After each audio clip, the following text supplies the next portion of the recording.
Harapnya based on semua cerita tadi ni kita dah dah memberi gambaran mana letak duduknya sebenarnya apa yang kita lalui sebenarnya, usrah dan segala yang datang dengannya lah. Daura apa lagi yang pernah ada? Mukhayyam pernah ada, Mukhayyam ke Nadwah dan sebagainya, right? Dan satu perbincangan bila kita cakap tu ialah harapnya sebab dalam bengkel ni kita nak bincang ada berkaitan dengan apakah with all of those as a basis and background. So usrah yang sihat ni agaknya macam mana? Right. Ada nakib-nakibah? Ke nakib-nakibah sihat? Betul? Ke nak jadi nakib-nakibah? Saya bila nak bagi chance saya jadi nakib lah. Dan apa piawaian Now, bila saya cakap usrah ni dah nak cuba relate dulu dengan kalau kita family Semua ada gambaran family idaman tak? Ada Now, ni soalan ni mungkin dia macam soalan ni bunyi dia macam analogi ni macam mungkin perempuan yang boleh jawab Tapi nak cuba dapatkan essence dia. Adakah yang kita gambarkan keluarga idaman kita lebih mirip kepada yang ni macam alhamdulillah dapat kahwin dengan datuk, bahagia, tak ada kesusahan sama keperluan. Tak salah. Tak ada kesusahan, semua keperluan terpenuhi. Ada yang tergambar, faham ke essence tu, bukan nak kata datuk sangat, tapi maknanya yang begitulah yang macam suami memberi semua benda tu. Ataupun siapa yang terbayang yang lebih dekat dengan kahwin dengan Nabi SAW, hidup makin susah, suami adalah untuk umat. Ya, Khadijah kaya kan? Dengan berkahwin dengan Nabi SAW tu, of course perkahwinan dia okey until tiba-tiba dapat wahyu, kat situ lah hidup makin susah Sebab yelah dengan tekanannya suami tu masanya banyak untuk umat dan sebagainya. So siapa yang apa-apa yang digambarkan dalam family idamannya lebih dekat dengan kahwin datuk tu ke kahwin dengan ni just nak bertanya how do we conceptualize what we put value on lah secara sedar atau tidak secara sedar. Nah, bila kita cakap usrah tu pun sebab tu dia jadi macam bila kita kata usrah idaman saya ni yang macam kahwin dengan datuk tu kan, nakib atau nakibah lah yang belanja makan sekali. Maksudnya kalau adakah dia bayang macam tu ke dia bayang macam yang kedua ni mau kepada kita ada kesusahan-kesusahannya tapi untuk kebahagiaan yang lebih besar. No. Mindset ni hopefully ni just nak kongsi kepada yang kita di France dan yang seumpamanya. Harapannya ialah usrah yang aku lalui ini mampu siapkan aku untuk mampu beraksi berterusan di medan sebenar. Generally speaking, saya assume akan ramai yang balik Malaysia. So how does all yang saya lalui sekarang ni readykan saya untuk beraksi di petang Malaysia Bukan bila balik Malaysia dulu pernah kat France ikut usrah pernah harapnya bukan gitu lah, harapnya begitu. Sebab kisah ni sebab saya dah balik daripada France dah 10 tahun dan it's a common, bukan hanya France je lah. Saya pernah jumpa yang kenal dulu yang kat US balik tu itulah kadang-kadang teringat tu masuk usrah ke US. Saya ingat-ingat je buat lah sekarang kan. Tapi dia bila jadi memori saja tu sayang potensi yang hilang Right, usrah yang aku lalui ini ultimately of course lebih besar beyond Malaysia tu ialah mencapai cita-cita tertinggi untuk syurga yang tertinggi insyaAllah. Bila saya cakap beyond Malaysia, sebab kat Malaysia pun kita orang dia tanya siapa kat sini willing untuk macam para sahabat dulu. Sebab satu reality case kita dekat Malaysia dan Indonesia dan Brunei, dia quite interesting dalam Asia Tenggara ni. Itu negara majoriti Muslim, betul? Dan kadang-kadang kita nampak macam inilah reality. Tapi kalau kita zoom out dari Malaysia kita zoom out, nampak Asia Tenggara Muslim minority, betul tak? Siapa sedar benda tu? Sedar secara real dan rasa macam kita kena buat macam ni. Biasanya kita tak pergi gitu kan. Kita alhamdulillah kita kat Malaysia jadi kan. Jangan fikir lebih, jangan fikir. Alhamdulillah je. Dia tak fikir. Sebab memang ikhwah kita memang all out macam dia nak bantu dakwah di Cambodia, di Vietnam, di Laos dan sebagainya. Dan kalau grup yang Hidayah Center tu memang all out pergi semua negara-negara tu. So that's the level of yang harapnya aspirasi kita mendekati yang itulah. Maksudnya how do we contribute? So kalau Nabi bukan alhamdulillah dah kita cakap dia sempat sampai Semenanjung Arab kan. Dia bukan tanam pada sahabat. Okey lah Semenanjung Arab ni alhamdulillah syukur. Dia nampak beyond right. So kita pergi kepada bengkel lah. So that's hopefully kita bercita-cita besar insyaAllah. Now, sesi bengkel, nature perjalanan kita dalam bengkel ni, kita akan ada beberapa round. Akan ada round yang bersifat individual dan ada round yang bersifat mungkin discussion lah, discussion dengan sebelah, discussion dengan orang depan, discussion macam mana yang perlukan. Now, throughout this process, harapan saya ialah fully participate in all the process lah. Bila kena fikir on individual basis tu, fikir sungguh-sungguh, fikir dalam-dalam dan sebagainya. Bila kena discuss seboleh mungkin sampai dapat jawapan. Now, on the first round, ini beberapa kalam-kalam hikmah oleh tak siapa yang tak dikenali ni. Google je. Don't look at someone else and want to be them, search within yourself. Now, so first kita nak masing-masing search within ourselves, dan kita nak tengok personally, kena soalan dia, what do you really want at the end of the day? Now, ni kita akan buat dalam 5 hingga 10 minit. Kalau 5 minit semua dah settle, tak masalah. So, ni personal personal. Kalau boleh sedetail mungkin. Satu, jangan ada disturbance. Sebenarnya jangan pergi mengending orang sebelah, kacau dia. Dan jangan, kalau bahasa kasar, jangan jadi syaitan. So, duduk sendiri-sendiri, jangan ganggu orang. Dan tulis, dan ni sebab orang pun masing-masing masa ni untuk personal. Maksudnya cari dalam diri kita, jangan terinfluence dengan orang lain. Dan if masa kita fikir tu timbul keraguan atau concern atau persoalan, tulis dulu, tulis supaya nanti run discussion baru kita akan discuss. So ni dig down, cari dalam diri kita masing-masing, aku nak apa sebenarnya. Relate dengan semua benda lah. Harapnya adalah keluar, betul ke aku nak jadi aktif ni, judi ni, betul ke aku nak sugar, whatever it is. Search within yourself insyaAllah. Ada soalan ke? Faham orang ni perlu buat apa? Dan tulis somewhere lah, supaya sebab apa yang kita tulis tu yang akan dibawa kepada the whole process. So kita bermula dengan diri kita sendiri. What sebenarnya nak apa, sungguh-sungguh nak apa at the end of the day. Right. So sekarang 11.23 until, kalau kita bagi, saya akan tanya balik lepas 6-7 minit, which is 11.30. Dan kalau tambah 1-2 minit kita tambah. Alright. So akhirat saja pun tak ada batasan, tak ada apa je kita nak. Whatever that you really desire and really wish will be reality one day ke apa benda semua lah. What do you really want? Okay, insyaAllah. Siapa yang sebelum ni pernah bertafakur macam ni? Kita dengan diri kita sendiri berdialog kan, macam aku nak apa sebenarnya. So this is a simulation of what should be an ongoing process, personal process. Now, seterusnya dalam round yang kedua, of course maksimum yang kita cuba kat sini 20 minit, tapi kalau tak ada apa-apa dia jadi sekejap je lah. Now, if sepanjang tadi macam bila bertanya, memikir apa semua tu tertimbul soalan yang tak terjawab ataupun menimbulkan kesangsian dan sebagainya, so kita buka 10 minit dulu. Maknanya kalau ada yang rasa perlu sembang orang sebelah, orang belakang, orang yang dipercayai ke benda, amat dialukan.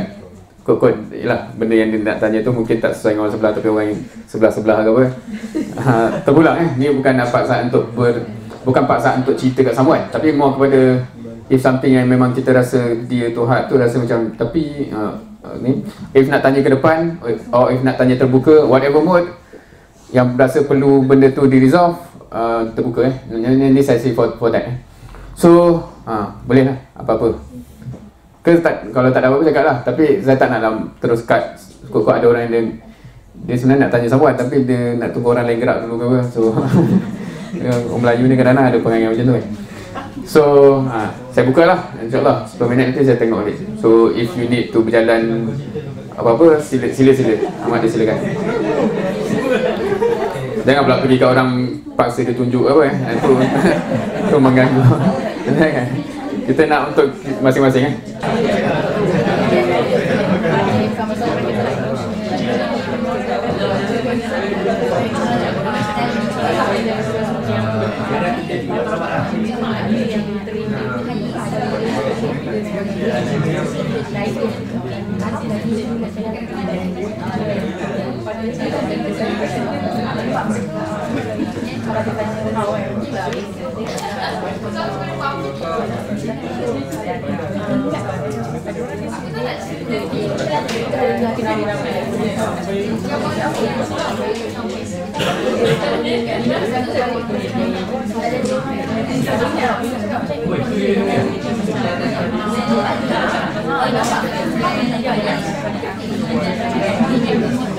Alright, semua macam-macam yang dibincang ada yang dah kena kahwin apa semua. Mungkin yang diidamkan tu nak balik France ni at least seorang isteri macam tu. Ada reaksi.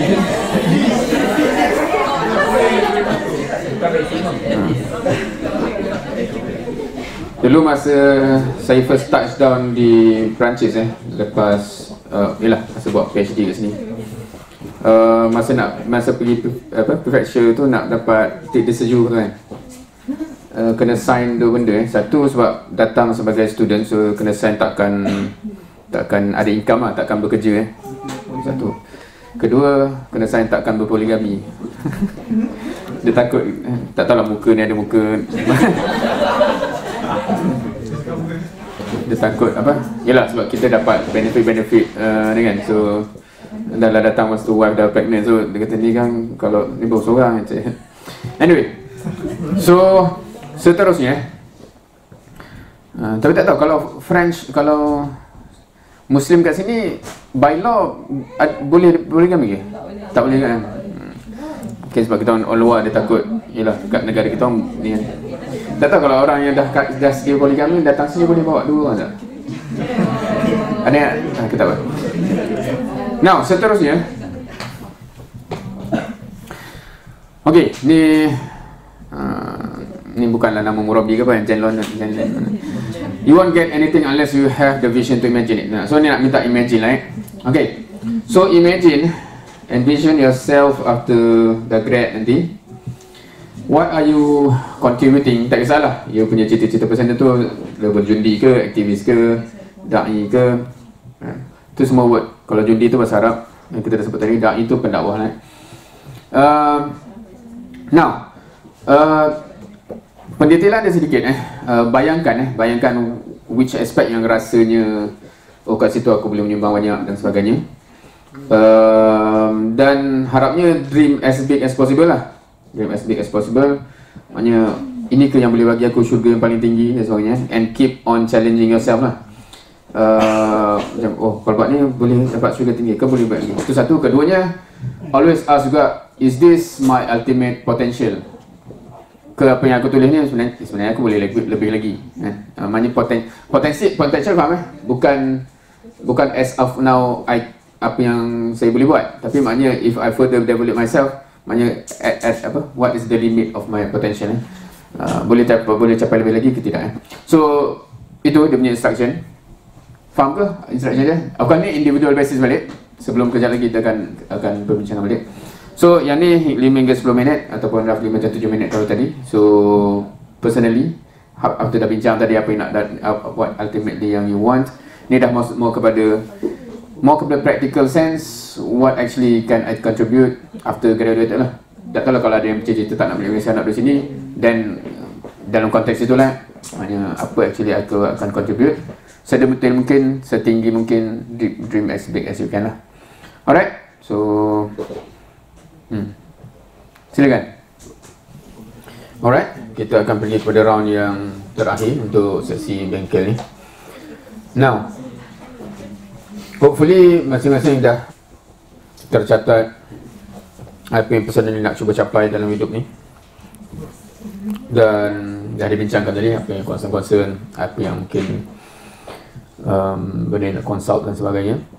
Dan kemudiannya hopefully dah tertera jugalah apa function-function yang kita harapkan dapat mainkan Right. Now,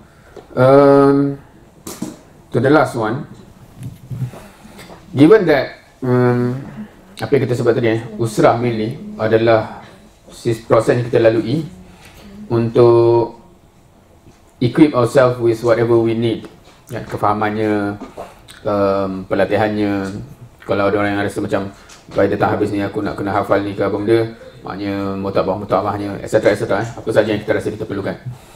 So how ideally kita rasa usrah tu dapat prepare us to perform, to achieve goal-goal tadi lah. Yang ni boleh bincang Now, if kalau nak luaskan kepada rasanya macam daurah Mukhayyam etc. pun boleh sumbang mana-mana apa-apa, boleh juga dicatat. Of course, kalau mula dengan usrah tu, sebab assumption saya ialah usrah tu yang normally paling flexible among the member dengan nakib dia untuk bincang, untuk improvement lah. Yang lain tu dia ideally diusulkan juga untuk, contohnya nakib atau murabi tu dalam rekod murabi dia akan bincang lah kepulauan masing-masing untuk ideally capture juga so anything with regard to yang rasanya macam bila dah realizing kalau aku nak capai benda ni sebelum macam ni ideally speaking, whatever yang kita rasa kita nak boleh dah perform all out lepas kita grad, biasanya pelatihannya datang sewaktu zaman study lah. And most of kita punya personal development dalam aspek tertentu tu, tanyalah siapa-siapa yang dah bayar-bayar macam ni pun, banyaknya is what we carry from zaman student Kalau kita tanya pasal hafazan kita, banyak benda yang for the most part yang terbina masa fasa ini tak tahulah ada yang dah sampai level praktikal ke, tak tahu bidang-bidang kat sini macam ni. Siapa yang dah pernah mengalami fasa kerja dan sebagainya, kadang-kadang boleh appreciate the nature dan stress level yang berbeza, yang menyebabkan nature di situ dan masa belajar tu amat berbeza dari konteks how far we can develop ourselves. Ada seorang Yehua tu masa sembangan dia lulusan Jerman tapi masa sepanjang dia Jerman dia ikut usrah dengan Indonesian, so bahasa dia banyak bahasa Indonesian lah. Dia kata pesanan nakib dia dulu yang Indonesian, dia kata ni bahasa Indonesia dia kata siapa yang belum militan, ni word Indonesia lah bukan, jangan bayang militan ni pula cara dia describe tu, atau pemula jundi dia kata siapa yang belum militan masa student, jangan harap boleh jadi militan masa kerja lah. Generally speaking, bukan nak kata masa kerja tu kita stagnan tu another dimension, tapi nak katanya yang kita nak fikir sekarang ialah boleh discuss what's your ideal pergerakan perjalanan usrah tu, group tu dan sebagainya, yang can help us to prepare for all those yang kita rasa kita nak jadi tu. Faham ke dia punya nak kata bukan soalan, benda yang nak dibincangkan.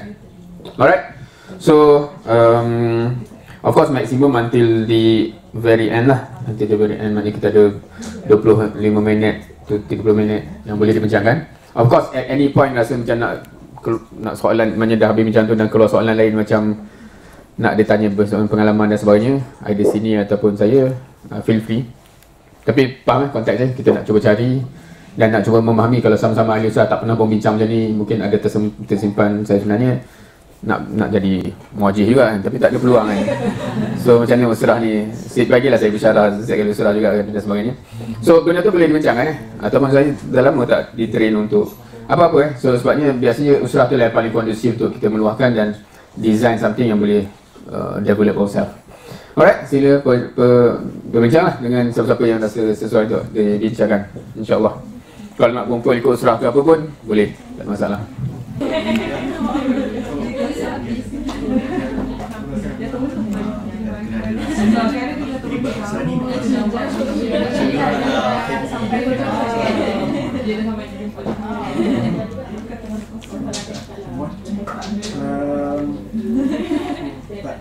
Tahu berapa lama dah start something 19 kot. 19 apa itu tapi ya kalau ada of course perbincangan-perbincangan ni hopefully dia bukan hanya di sinilah, ni just untuk cetusan untuk kalau selama ni tak ada kesempatan untuk curhat, biasa kan buat curhat dan sebagainya ni. Now untuk officially menutup sesi ni lah yang ni, dan of course harapnya perbincangan-perbincangan ni akan terus semarak just some anecdote saya punya personal ni lah kan. Semenjak saya balik daripada Perancis 2013 dulu, tadi ada sebut pasal WhatsApp group dan sebagainya. Saya ketika tu ada telegram group usrah yang saya bawa di Perancis Yang interestingly, grup tu walaupun dah berpisah setelah 10 tahun terpisah, grup tu masih aktif sampai sekarang. Yang paling interesting tu, yang paling recent punya development tu, bila salah seorang anak usrah dulu di Perancis ni yang follow up anak saya di UPM untuk usrah itu lah. Maksudnya kata dia dah cycle kehidupan yang baru lah ni. Kata dulu Dr. Safidin yang approach jumpa dia dan kemudian tu kan. So harapnya kita punya my take home message from that ialah, kalau lah kita punya bond tu based on something yang eternal, benda tu naturally becomes, dia macam walaupun kita dah tak jumpa setiap minggu, tapi bond tu dia tak hilang walaupun physically most of yang tu dalam 10 tahun ni ada yang baru sekali jumpa, 2 kali jumpa kan, tapi communication tu sentiasa berlangsung. So harapnya saya doakanlah semua dikurniakan Allah SWT. Tadi saya sebut member-member yang bertumbuh besar kerana Allah dan sebagainya ni, dia benda yang mahal yang harapnya kita tak take for granted, sebab sekarang ni kita tak rasa lagi what kind of support yang kita boleh dapat from that kind of friendship when abang kata they go and get stuff dalam kehidupannya. Wallahualam. So saya just nak endingkan secara official lah sesi bengkel ni. Dia more kepada satunya, hopefully all the reflection yang sepatutnya memang personally kita ada ongoing basis tu harapnya berlangsung lah. Maknanya revisit balik sebenarnya aku nak apa maknanya, sebab kadang-kadang kita dilanda kesibukan kerja dan sebagainya, kita kadang-kadang side track kepada apa yang sepatutnya, apa yang aku nak daripada semua benda ni. That's one thing. Hopefully juga all the discussion dengan member-member, dengan senior, dengan nakib, murabi, kawan dan sebagainya tu also diteruskan lah. Sebab kadang-kadang ada wisdom. Tak tahu kat sini sejak siapa yang paling senior kat sini? Kalau dalam bukan dalam majlis ni lah, dekat Perancis ni, adakah yang tak datang? So kalau kat Malaysia tu biasanya kalau dengan syuyuh ni benda yang kita kata macam selalu take for granted. Tapi maknanya tak okey, berapa kerap antum bawa muajih kat sini, dan ada tak muajih yang senior datang? Pernah? Tak, Ustaz Atik paling senior pernah ni. Tapi kalau masa sama balik Malaysia kan ada program kat sana? Ada. So gunalah peluang, my humble suggestion ialah masa ni lah nak, kalau dapat kesempatan. Saya dulu kalau kenal Ustaz Alias setiap kali kalau dia bagi daurah je, kita memang design, lepas tu kena makan berulangan kat belakang, dan siapa yang cepat dapat lengan dia. Dan memang kat situ kita tanya macam-macam lah benda yang kita nak tanya pada syuyuhan. Dan kat situ kita dapat macam-macam lah. Dan most of saya punya planning untuk berkeluarga semua tu based on hikmah-hikmah yang dapat daripada dia yang mahal lah. Yang, sebab kalau kita, ada benda yang memang dia bukan teori tapi based on pengalaman, dan benda tu mahal So hopefully jadilah orang yang eager lah setiap kali kalau balik Malaysia apa, ziarah lah syuyuh yang ramai tu, tanya pandangan, jangan pendapat, tanya on career path and family planning, etc. So just on that note, jazakumullah khairan katsira. So terus ke agenda seterusnya, tapi harapnya suasana-suasana perbincangan ni sentiasa open lah throughout, insyaAllah, termasuk dalam WhatsApp, Telegram dan semuanya. Wallahualam. Assalamualaikum warahmatullahi wabarakatuh.